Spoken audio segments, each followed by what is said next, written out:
Sidste sæt, der inviterer jeg med tilbage til min barndom. Den her gang, der vil jeg gerne have lov til at invitere alle sammen med indenfor på mit teenageværelse. Slut 80'erne, hvor især en mand, han sparkede døren ind på virkelig ungdomssind, da han introducerede den nye stil, og dermed dansk rap.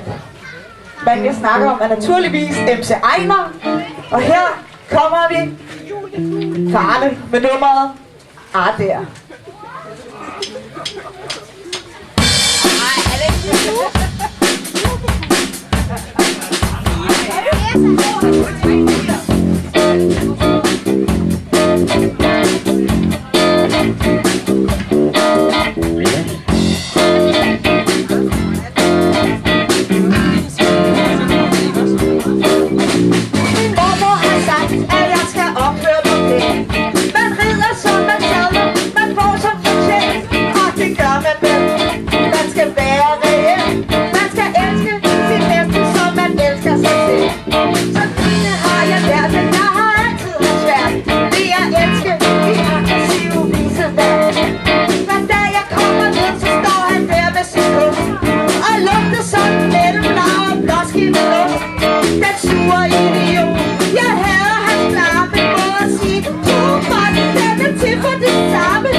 Tak skal I have. Tak skal I have.